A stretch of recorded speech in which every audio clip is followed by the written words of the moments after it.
Gonna go for two here. He's going for two. If you don't make this, you lose. If you make it, you're in a position to win. Got him! One-handed catch as he goes up and gets it. That's just a heavy Gonna go for two here. Go for two here. Got him! One-handed catch as he goes up and gets it. All right, guys, welcome in. Another episode. We are our last episode, I guess, before the Super Bowl. How crazy is that? How fast has this 6 months gone? Does that mean we're like done season one? Is that what we'll call it? The season finale this Sunday? We'll leave that up to Liam to decide whether we're going to have seasons or we're just going to go like all the way up to 1,000 and then start another season. But it could be. Okay. There we go. Fair enough. Fair enough. So like one full calendar year. But yeah, we got lots to talk about. Media day was yesterday. Tom Brady said that he's going to play till he's 45. I'm curious what you guys think of that. We're going to talk about big quarterback moves, little NHL, little basketball, and NCAA football is back in a video game form. But That should be the first story. We've Okay, waited well- 7 years for that. That game still goes for like $70-$80, man. It's crazy. yeah, Like, forget about the Super Bowl. NCAA is back. That's what every guy is talking about right now. okay. Well, let's start with that. The NCAA video game is making its first appearance since 2014, I believe. 14. Yep. Okay, when they had Dick Face from Denard. Michigan. Yeah, he had a great NFL career. The Shoelace. Yeah, Was it shoestring? so- Shoelace or shoestring? Yeah, so I don't know if they said that they're going to have the game back for this year or if they just have a new license and it's going to be back within a couple of years. I do know that Joe Burrow has asked to be the cover. Has he really? Yeah. Oh, only if it's him walking out of the locker room with that cigar. Yeah, that's that's the not way gonna it's gonna fly. play. The best, I think they should make optional covers. I would like the one of Mac Jones looking like a bag of milk, smoking a cigar in the locker. That's the cover that I it's would like go my for. favorite description of somebody. Oh my god. I took that from Jesse Ronson, so I can't even say that's my own. He called that to Bag one of his milk. training partners. Oh man. But it's You've fantastic. always been the king of one-liners like that, though, Shane. Well, I took it from Chad, so I'm going to quote my sources in my bibliography, and Chad was my source. Chad got that from Jesse. So, ultimately credit to Jesse. But, honestly, like, what do you guys think about the game? Like, is this, Chad, I know that you're not a huge gamer. Kaylin, I know that you play more video games than all of us combined. But is this a must purchase for you? I think Oh, yeah, for absolutely. me, it's like I'm debating getting a PS5 when this thing comes out. Like, Wow. I'm Wow. like, That oh, big, eh? man, I didn't even get a PS4. I only had a PS3, and I thought about getting a PS4. Wasn't for me. There's nothing on there I wanted. But yeah, no. If NCAA comes back, I'm gonna really think about getting that PS5. Crazy thing I heard about today was how they're actually gonna like structure how they might pay it, and that's kind of what the big holdup is. They're trying to say obviously the Power 5 once again is opening their mouth. They're saying it's not fair for a school like, perfect example, Deion Sanders, Jackson State. Yeah. It's not fair. It's not fair for a team like Jackson State to get their players get the same love as Alabama's players. So they said, like, do you leave the schools out of the Power 5 out of it? And well, just like they started joking around, so they're like, oh, so once again, Cincinnati gets fucked.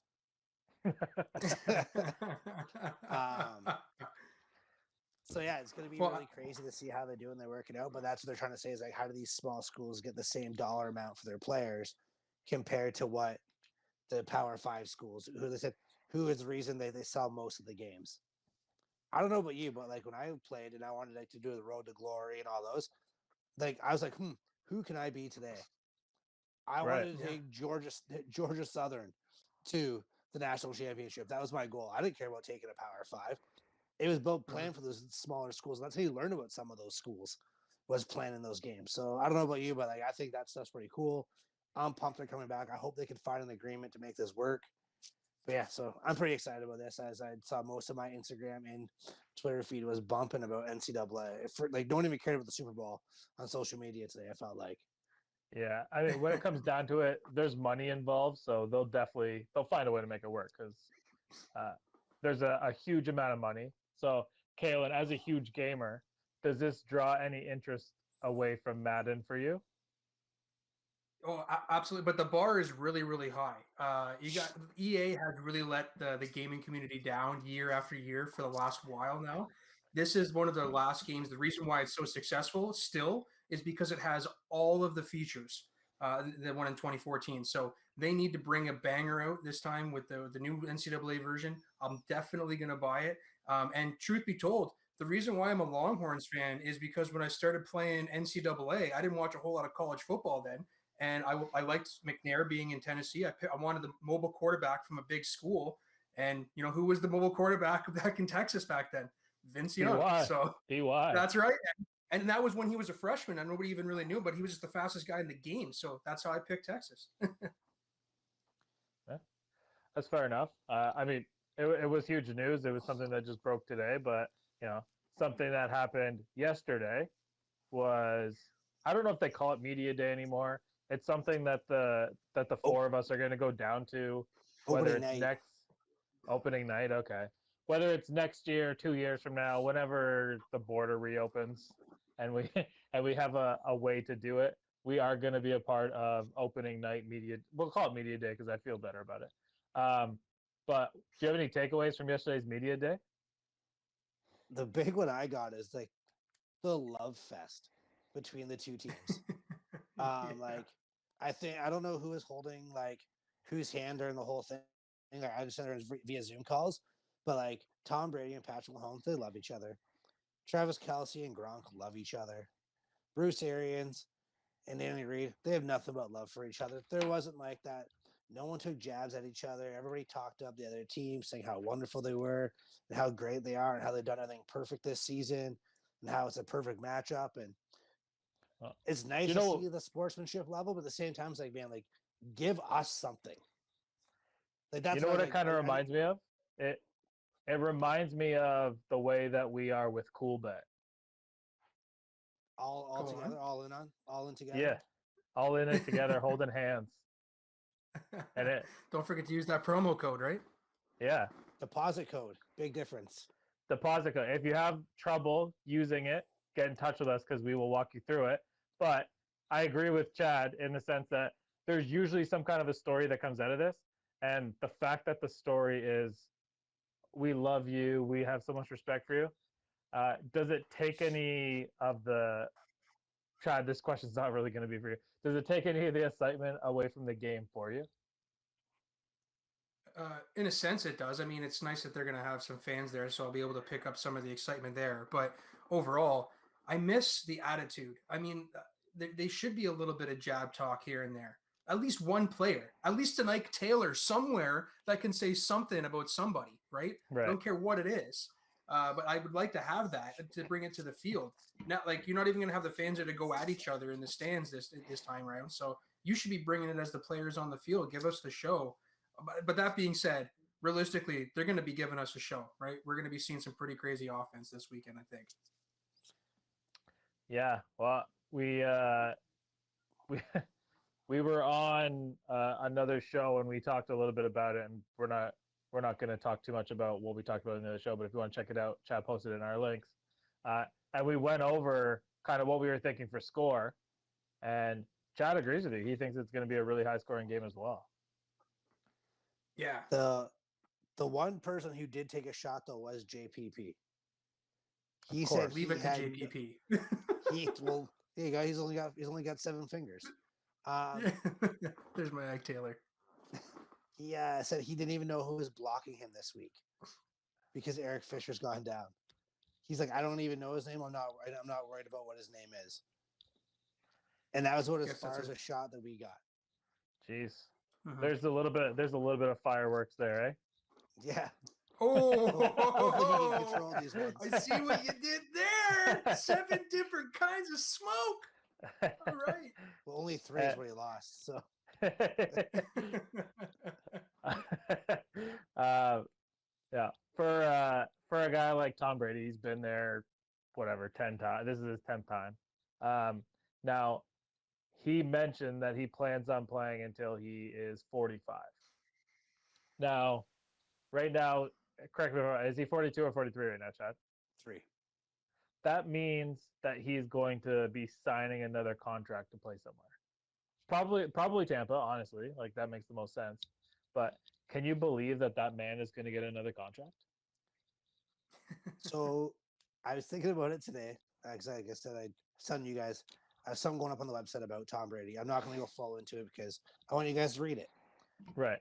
But if you're the Buccaneers, and this has nothing to do with what I'm writing about, so that's why we go down this road. At what point do you bring in the next guy? I didn't think Tom was coming back next year. I stand corrected. He is. So that means he's 40. He'll be 44. I don't even want to go on with his age because of how well he's played this year. I think that's a disservice to what he's done. Right. But yeah, you do have to think about the future. The other thing is Bruce Arians is 68 years old. So there's a chance that you could lose your quarterback and your head coach in the same year. Then where do we go? And I think that's what, as an organization, they're going to have to figure out. Obviously, this is not the week to do it. Maybe not the time to even talk about this. But I think that's the bigger issue in Tampa is if you're going to re-sign them, what's the contract? For how long is it going to be? Is it going to be only a team option? I think that's going to be the key thing. And I think you sit down and you have to have a talk with Bruce, like, hey, where do you plan on being in X amount of years? Because if he's like, I got 2 years left on me, is it worth re-signing Tom? Because do you want to lose your quarterback and your head coach in the same year? Because those are the two reasons a lot of those guys came to Tampa. So now, like, are you going to be able to pull in the free agents that you brought in the last year? When there's not because Bruce is a player's coach, guys love to play for him. As you know, in Pittsburgh, guys love him. And then everybody wanted to come to Tampa not to play. They did not come to play for the Buccaneers. They came to play for Tom Brady. So now the organization has to make a choice of when are you going to cut those ties. So are you saying that Blaine Gabbert and Byron Leftwich are not going to be the draw that Bruce Arians and Tom Brady are? Correct. Okay. That's fair. That's fair. I That's not much of a hot take. I do think they're grooming Byron to take over. I actually do believe that. Absolutely. Kind of. So I think he will be the next head coach in Tampa, as long as that's if he doesn't, if like a Bruce stays and Byron gets a job in it, he might. Why wouldn't you take that job? Yeah. The best way to a head coaching job in the NFL right now is to have a mediocre offense in Tennessee, and then you get a head coaching job. We had the How best many in a offense row, in the NFL. Kalen? Second best offense in the here. NFL. What's wrong with you?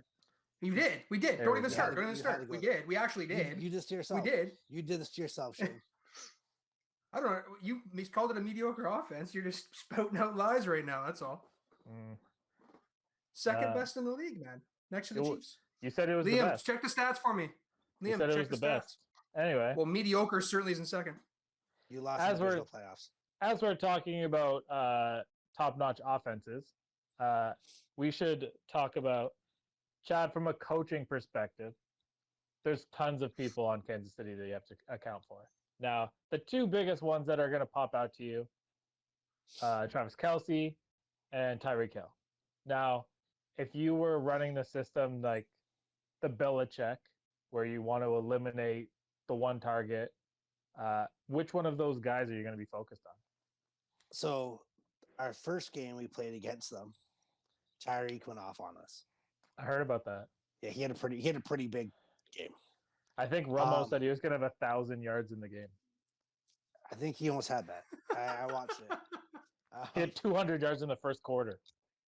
That being said, I'm not letting Travis Kelce beat me. I think you stop Travis Kelce, you have a better chance of winning than worrying about Tyreek Hill.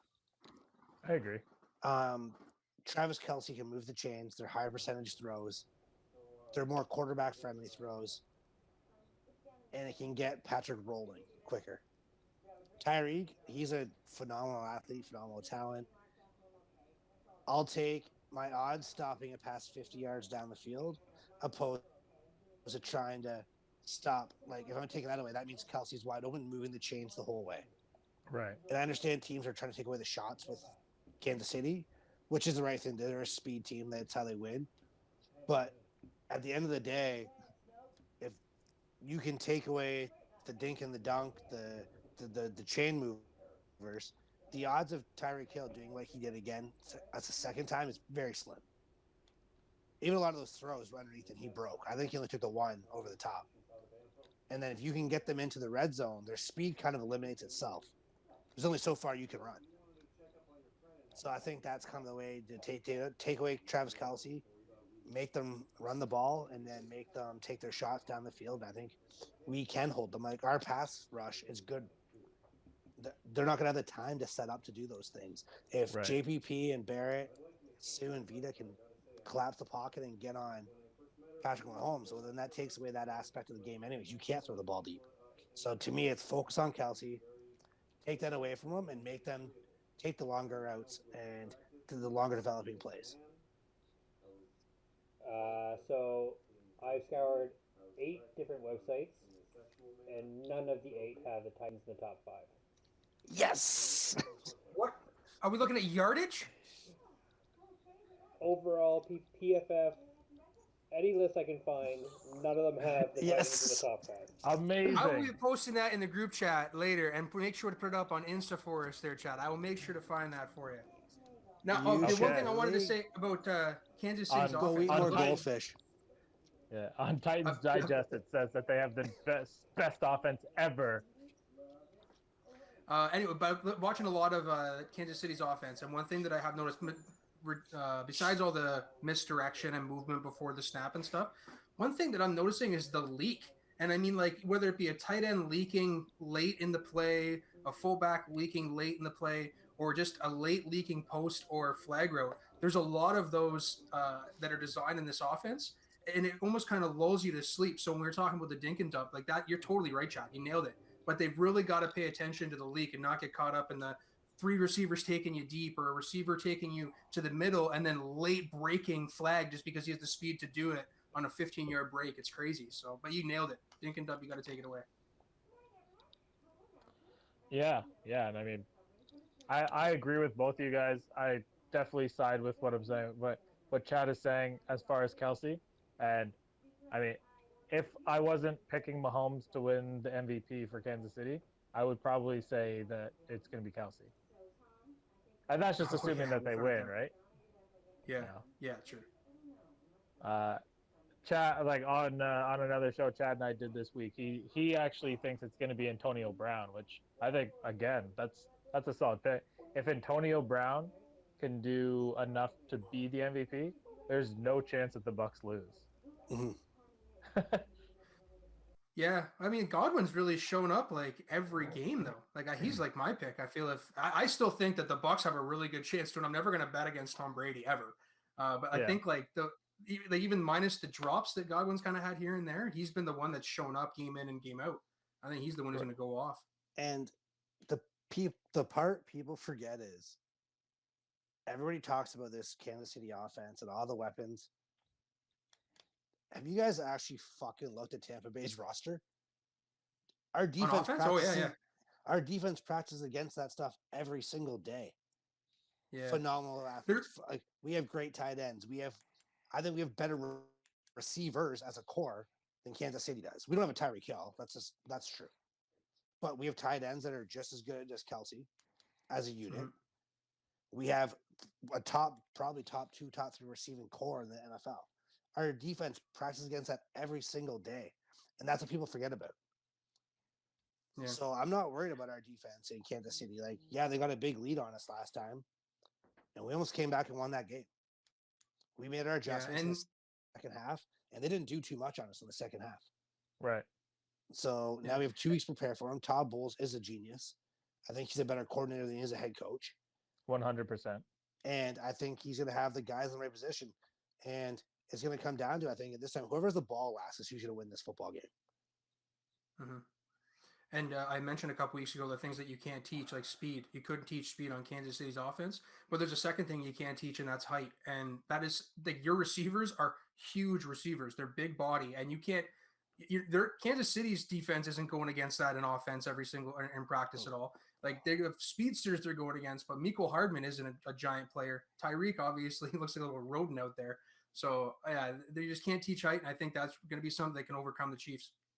We got power forwards out there. Yeah, That's right. Yeah. posting dudes up. And from receiver, let's go into quarterback, and we're going to switch off of the Super Bowl because there was something else that kind of happened over the weekend. We have talked about it so much in our group chat that we probably forgot that we haven't talked about it on the show. And it's Matt Stafford got traded to the Rams. Yeah, Liam got a quarterback. Yeah, Liam, how do you feel Yeah. about that? Pretty good actually. I feel like Jared Goff, although like he did all right in the beginning half of the season, he just didn't do it for us. Yeah, That's he cost a lot of money, and the fact that they were able to unload that, good on them. He did send some text messages though that were pretty funny. So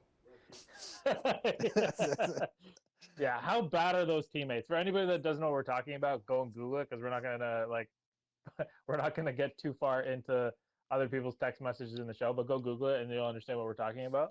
those But are shitty friends. That's all I'm saying.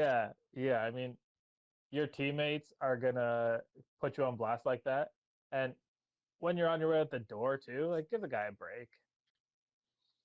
At the end of the day, he's No. still getting $32 million, so I don't think he gives a flying fuck.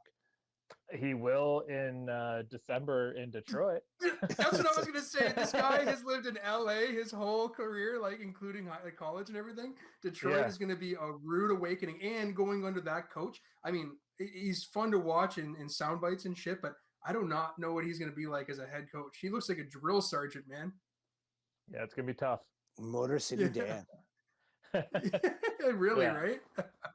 And so from that move, obviously, no one knows who the winner and the loser is. We could easily say the compensation Detroit got back is so great, and the Rams did so well by getting Stafford. It makes them one of the top 3 Super Bowl favorites for next year.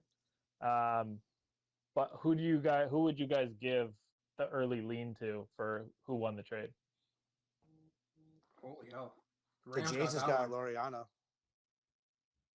Oh yeah, Really? Yeah. Yeah. Francisco Nice. Loriano's got signed by the Jays. You heard it here first. Oh, good for them. Good for them. Yeah, the Rams definitely won that trade. That division is strong, but the Seahawks look like they could be getting a little bit weaker in some spots. If they're going to make a push in the NFC, the time is now with the roster that's been built there. And Matthew Stafford is going to be excited to play. And a pumped up Matthew Stafford is a hell of a fucking quarterback. When he was with Megatron, and even when he had bad teams, he tries his fucking heart out, right? And so he's not going to have to try too hard to do well down in LA, I think. well, it sounds like Kalen's trying to break the Wolf of Wall Street record by saying the F word. Well, I get excited about a trade like this, guys. These things don't happen very often. And we're looking at 2 potentially happening in the offseason, right? This is Yeah. huge. Yeah, so you said these things don't happen very often. Like, what's the next move? Like, we've talked so much about what did we say, Chad? 18 quarterbacks that could be on different Yeah. rosters potentially, or out of the league. So what is the next move? Pick a team, any quarterback. What do you think? So the one I keep coming back to, and I think it's because I just so upset my first pick didn't go there. I thought Stafford was going to go to the 49ers, and he didn't go Right. there. I think they have to make a move. I don't know what it's going to be. And I was all in on Wentz going to San Francisco. I think he just wants out of Philly after everything that's kind of gone down. Even though the new coach says he wants him, I don't think that's what he wants now. Like, do you want a quarterback breathing down your neck as a starting quarterback? No. Right. So I think the big one is I think Carson Wentz goes to Indy. I think he goes back to Frank Reich, and they're a contending team already. They need a quarterback. They have a phenomenal offensive line to keep him safe. They have a running game. They have a young receiver in Pittman, and they have Ty still there who can still get the job done. Mm-hmm. They are are missing a true number one receiver 100%, but he never had one in Philly either. So, Right. and with that defense, I think that makes sense. I just don't know what the compensation would be for Wentz. Yeah, and If they have a much better running game in Philly too to support something that would help them out. Yeah, just I don't know if Or Indy? you got 2 1s for Stafford. I just don't know what you'd be giving up for Wentz because he's only 26 years old, I believe. Yeah, he only signed his deal. What is it? 2 years ago now. He got extended 2 years ago. Yeah, so he's only in his Right. 5th year in the league or 6th year in the league. Right. You give up on him too easy. Kalen, what are you thinking? Well, the only one that's really logical that would probably happen is going to be that Deshaun Watson trade. So I just think anything he's going to end up somewhere like the Jets. He's already kind of looking or trying to go that way anyway. He really likes the head coach there from the sounds of it. Sounds like it's up his alley to want to turn a team around like that. He's already on a bad team, so going to another not so good team isn't going to really hurt him very much. But I don't think that is going to end very well. No matter what media they want to pump out of Houston saying they're willing to hold on to him and hold him to his contract. They've already taken so much bad press this offseason and in the last 12 months too. Like they just can't afford any more of this. Fans are literally jumping off of Houston's bandwagon. Yeah, so is JJ Watt. Yeah. Right? Yeah. That's what I mean too. I read something today that the Raiders are putting together a package for Deshaun Watson. Yeah, I did read that. Yeah, I saw that tweet that came out, and that would be crazy. Deshaun Watson and the Oakland offense. It's not like Derek Carr has been a very bad quarterback there. He's not an amazing quarterback, but it'd be pretty neat to see what the coach can do with him down there. Be interesting, kind of offense he could run. I mean, it's going to cost him for sure, but I think that one just feels right. I don't know why. Well, but and he's got left, so he's gonna do whatever he wants as far as a coaching Yeah. standpoint. Another one I heard, and I don't know how true it is. I've heard it twice now, mostly on Twitter, but I want to know Andy Dalton to the Patriots.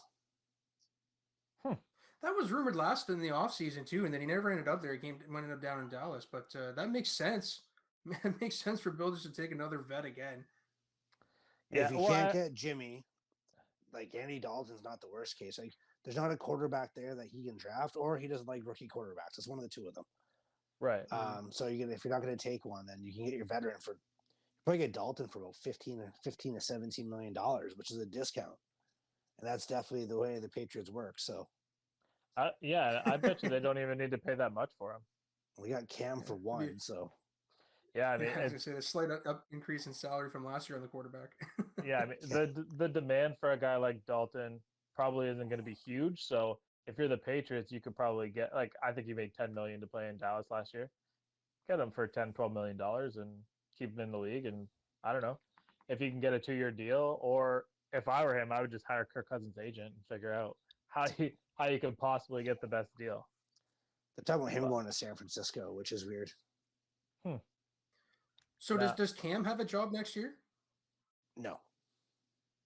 Yeah, I don't, and maybe mid-season or like a couple weeks in or a few weeks in, but I don't think it's going to be off the hop either. Yeah, it could be like Sirius Radio or something. Not as a quarterback. He's a hype man. No, Yeah. no. But yeah, as far as that goes, I mean, we'll see what happens. It's probably going to be a couple of weeks after the Super Bowl, leading into the draft with the combine. GMs are probably going to have a look at the combine, realize that they can't scout anybody, so you can't find a hidden gem, and some of the veteran guys might get moved on a little bit faster than they would in a regular offseason. But if you guys are good on that topic, we're going to move on to big deal or no. Yeah. Do you know what a big deal is? The deal we just worked out with CoolBet.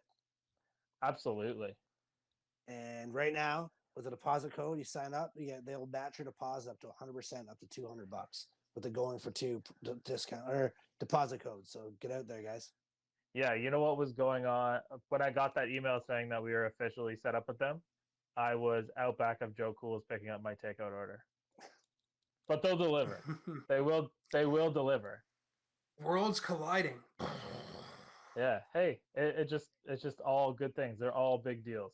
But something that Chad brought up, I want to know if you guys think this is a big deal, because we never actually talked about it. We just kind of it was dumped in the group chat. Is it a big deal or no that Kyler Murray's never been to Cliff Kingsbury's house. Oh, you guys go I don't first. think it really.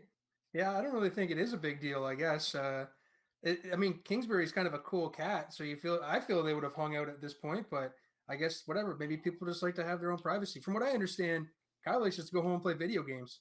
So maybe that's just what he's about. Yeah, Yeah, Kyler kind of looks like a loser to me. I wouldn't have him over either. Oh, stop it. Well, maybe if he didn't play Madden all the time and he went as head coach and got his head in his fucking playbook, they would more than 7 games 2 years in a row. There you go. Maybe Cliff's invited him for sushi and Deshaun doesn't eat raw fish. I don't know. You mean Kyler? Whatever. We were talking about I have Deshaun Watson written on the paper in front of me. So I think it's a big deal. Yeah. Actually, I posted about it on our Instagram the other day about it because I was shocked because this is the guy that got a head coaching job, traded his quarterback, came out and said, "I want Kyler Murray. He's my guy." They make it happen, and like I understand in 2020 he couldn't probably have him over for dinner and close contact and all that other stuff. But you're telling me his whole rookie year, you were like, "Hey Kyler, maybe we should sit down and have a conversation outside of the facility." I don't know, man. Like if you're tying yourself to that guy, I think that's a bad look. yeah, could be. I mean, to Keep me, him I business. didn't react as a big deal because I'm gonna say, and this is just off the top of my head, maybe like 5 or 6 quarterbacks have been to their coach's house. I highly doubt like Ryan Tannehill's been to Mike Vrabel's house, or like Ben Roethlisberger's probably never been in the Tomlin residence. But like I would say like Brady has probably been to Bruce Arians' house. I would say that I believe that. So maybe that's where the connection comes from. I don't know. And like Yeah. Patrick Mahomes has probably been to Andy Reid's. It's that simple. I don't disagree with that. But yeah, I don't know. I can't imagine that like Lamar Jackson went to the Harbaugh residence. What are you talking? Harbaugh's brother went and slept on a teenager's bedroom floor to go to Michigan. Don't tell me Yeah. that he's not doing the same thing in Baltimore. Well, maybe Harbaugh should work on his playbook a little bit instead of sleeping on kids' floors, and maybe Michigan will have better than a 3-8 season or an 8-3 season. What's the best season he's had? It's something stupid like that. It's embarrassing. Anyway, before we go too crazy, there was this Draymond Green, Klay Thompson mess from the other night about an altercation. Kalen can break it down probably a little bit more detailed. But Kalen, go ahead. So there was like a little, like you mentioned, an altercation at the end of the game and the Warriors and the Pistons game. And I can't remember, I think it was Rudy Gobert or somebody. He'd walked over just to kind of check in on what was going on. And during Klay Thompson, Rudy was Gobert announcing, plays for the Jazz. Yeah, I don't know who it was. It was some, I can't remember Rudy who it was. Mascadie or something like that. Yeah, there you go. So, and then Klay Thompson got hot mic'd, or I don't know if he was hot mic'd or not, but they asked, the announcer kind of said, "Oh, what's going on over there?" And he said, "Oh, he's probably just going to be out of the league in a couple of years." So he's already angry about that.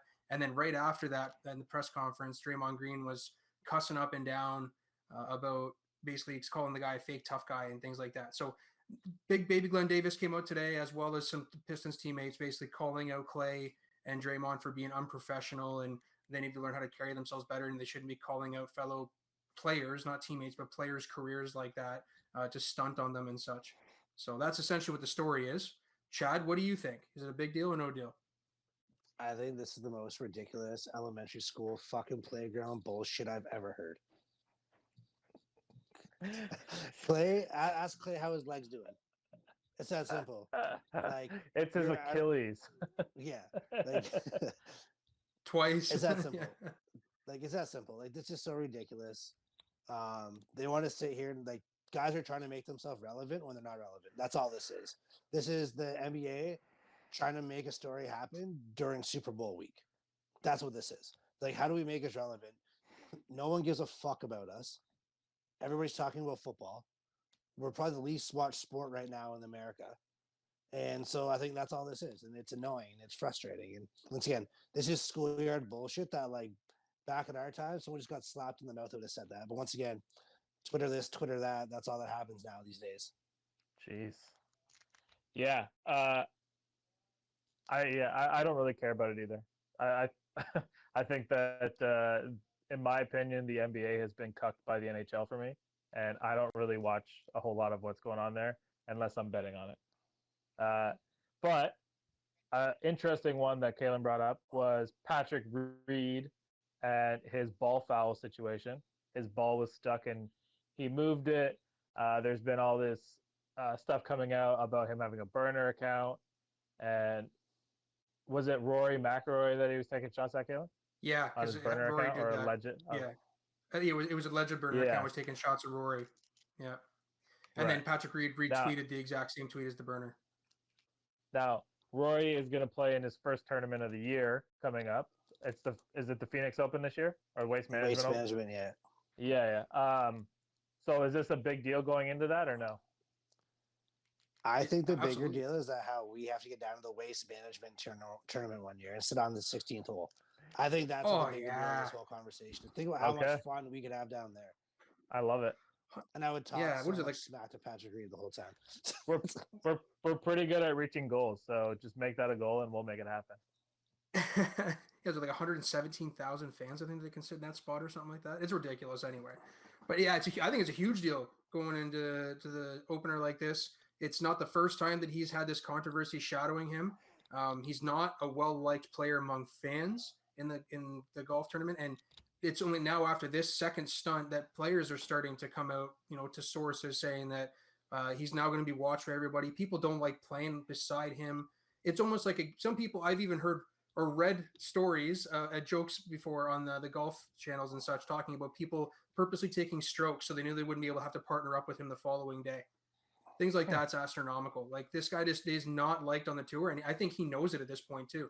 People don't want to partner up with him at the Ryder Cup. You don't want to be partnered up in an international tournament with your old college roommate. It's embarrassing. So I think he really needs to get checked. And the fact that he came out and tried to defend himself and kind of lied and twisted the story makes it even worse. Yeah, I would not play golf with a guy that steals my strokes. The Royal Rumble happened on Sunday, and Edge won it. Now, Chad, you said he was the first guy into the ring, right? So I am not a wrestling fan, but I'm not gonna lie, I watched it because there's nothing else that was on, and I was like, I'll put this bad boy on. And you're half retired right now. Yeah. Well, I'm pretty much like, if it wasn't for this podcast, I'd be fully retired right now. And it's not because I'm not financially set. It's just because I can't go back to work yet. Yeah. I just want to clarify that. I am not doing that well in life, guys. He's not on a prison release, though. So that sounded like... I'm still on probation. Back off. But yeah, no, like, in cool bet, you could bet on the Royal Rumble. And I was like, well, what the hell? And so, first off, I didn't know 80% of the guys that were in the Royal Rumble. But I did know who Edge was, and he came out first. I feel like And he's still fighting. that's what I first thought. And pure, like, wrestling hasn't changed as what it did when we were kids. They're still pushing the guys of old. Like, this is the same rule happens. If you win the Royal Rumble, you go to WrestleMania. It's like, that's such a perfect time, like, to bring in, like, the next guy you want to push. Why are you bringing in a guy who's 48, I think 48, 50, I don't know how old he is. He was in his 30s when I was a kid. So now you're pushing him, like, he's not going to be a long-term fix for you. So whether he wins or loses, you just wasted that much time focusing on a guy who's literally just going to be a part-time employee, realistically. So I don't know, it made no sense to me, but it's such a WWE Vince McMahon thing to do. That's not what best for business is, and that's what you used to always push. Like, they just need Vince McMahon to die at this point. Yeah. And like, in a nice way. I don't mean in a rough way. Like, in a nice way. They need to either take control away from him. That's what he's gonna do. Like, there's what more can they ask for? Yeah. He's doing the same thing for 20 years. I don't know who the champion is right now. Do you know who the champion is off the top of your head? It wasn't Goldberg. Because I bet on him to win. And I thought, like, I bet on him to win for the simple fact that that's what Goldberg is wrestling still too? Yeah, man. I literally went on Reddit before I watched it to figure out what was happening. Oh my God. And everybody told me to take Goldberg to win, and he lost to some guy I've never heard of. Jesus. Jeez, weird. It was it's safe to say I lost $5 on that one. Anyway, yeah, we'll have a bonus round of big deal or no. I heard that Going for Two is having a live Super Bowl pregame show. Is that something that you would consider a big deal or no? Big deal. Huge deal. 12:30. 12:30. Tune in. Is it Facebook we're going live on, Liam? Yes, it is Facebook. Okay. So we'll probably send out the invitation again. We already got like a boatload of people coming. We're gonna have tons of guests. We're gonna give out promo codes for CoolBet. We're gonna give out swag. So if you haven't already decided to tune in, I would recommend it. So, what's ahead. the over under on bowls of goldfish that Kaylin's gonna eat during that episode? Yeah, it's got to be like one every 25 minutes, right? Does that sound right? So we'll say like 4.5. So My make wife sure is going to you mop the floor with you guys on that bet. She knows the answer to that. Well, it's an over under, so it's okay. We're not getting exact bags. hopefully she goes to Costco to get you the big bucks, so you don't have to run out and have something weird happen during the show. Mm-hmm. But let's shift our focus over to basketball a little bit. We're only going to spend a couple minutes on basketball and hockey because there was a huge trade in basketball a few weeks ago between Brooklyn and like it was Brooklyn and every team except for two in the NBA, right? Everybody just exchanged first round picks with each other. Now, it seems like the Pacers got hosed in the whole deal. Now that was medical thing, so good thing he got his physical because they caught it. Everything's good. So good for that guy.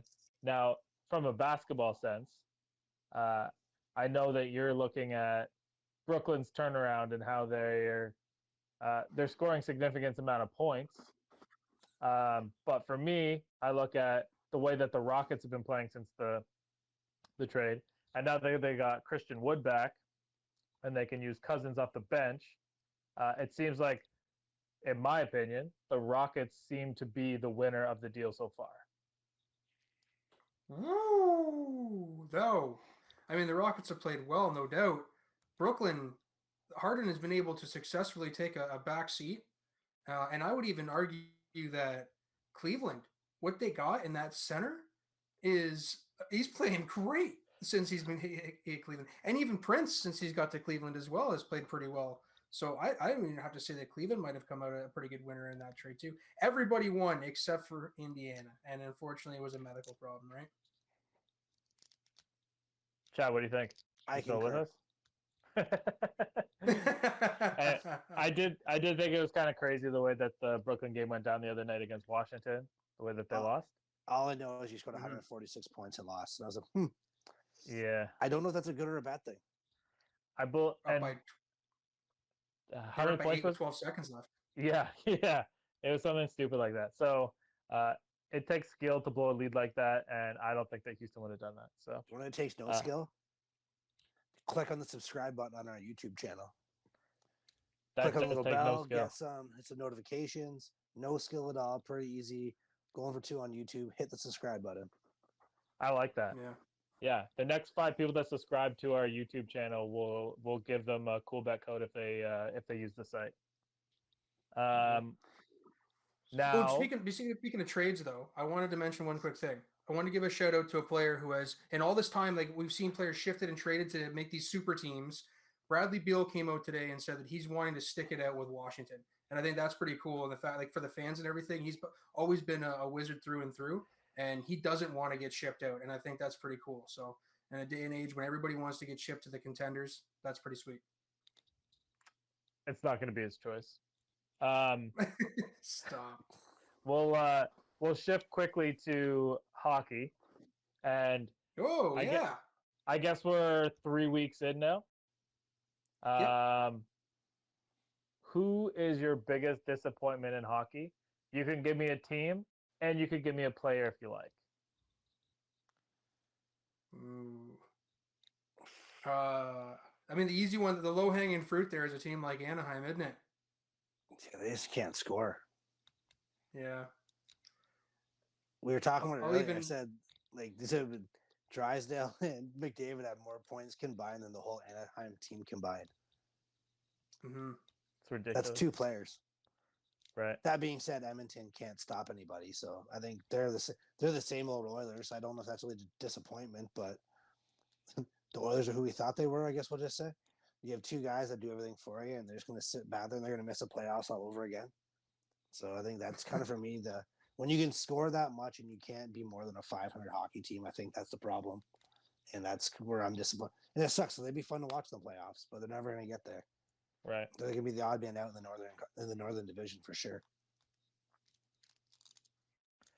Okay, what do you think? You disappointed in the Devils or what? Well, we haven't had our starting goaltender for a week and a half. He's been out with the 19. So the whole team just went down actually right now. So Yeah. hopefully they get recovered, and we'll see what happens with them after. But before McKenzie went down, they were on a good streak. Jack Hughes was getting hot, and he fell right off a cliff too. So I'm taking heat from that from some friends.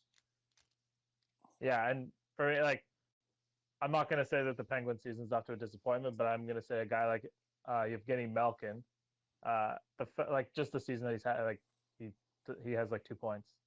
It's pretty ridiculous. Him and a guy like Matt Duchene, again, just a guy with 2 points, and I don't know, a guy that you would expect a lot more from. Mhm. I was talking to my buddy on the phone this morning, and he asked me a question. I said I didn't know the answer. I was going to ask you guys, maybe you do, because he wasn't sure either. Is it how many teams are making the playoffs? Is it 16 or is it 8? 16. Okay, so it's 4 4 from from each group. 4 from each Okay. division, yeah. And Which in and every and- division has been doing this, except for like Yeah. one. Yeah, The one well, with Vegas is the only one. a lot of them are like the first 4 seeds only have 1 loss right now. Yeah. It's just based on how many games you've played, right? But yeah, I like the one is the Rangers couldn't be in maybe, and they're 5-2 right now. right. Yeah. Well, and Yeah. the Rangers just made like a really stupid move, and I'm not going to spend a ton of time talking about it, but what's the guy's name? The defenseman they just waived, Kalen. Do you remember who that is? Tony- D'Angelo? Tony DeAngelo led their defenseman in points last year. He Yeah. hasn't played hard enough for them, and apparently made some kind of a comment. They waived him. He He's got gone. into it. Yeah, he got into an argument in the locker room with a player. I think it was the backup goalie too. I don't Yeah, think I it was like a real player or something like that. I can't imagine that you would get to a point, and we don't know what was said. We weren't there, but I just can't imagine you get to a point that you would allow a guy like that out of your building while you're trying to create. If for some reason that guy wanted out or you couldn't handle him anymore, they could have got something for him. But whatever. We'll move on. I see Chad's falling asleep there. My list is complete, and I need to get myself another toboggan beer. So if you guys have any final thoughts to sign off with, now's your time. I'm just excited for Sunday, excited for this first live show, excited for some of the guests, and don't forget to put in the comments some questions, because if you can't get on the show, we'd still love to interact with you and answer some of your questions and have a chat. So make sure you do that. As Kalen said, you can jump in the comments and talk. If you talk and say how wonderful the Chiefs are, you will be unfriended. That is just a promise to you right now. We will lose followers on that show if that happens. So watch it, guys. I'm watching you. Yeah. Kalen, I mean, Liam, maybe don't tell me if that happens. Yeah. All right. Well, yeah, we'll pick the game on Sunday. We'll pick a few props bets throughout the thing, but until then, boys, cheers, and we'll talk to you then. Cheers. Good luck on your bets, gentlemen.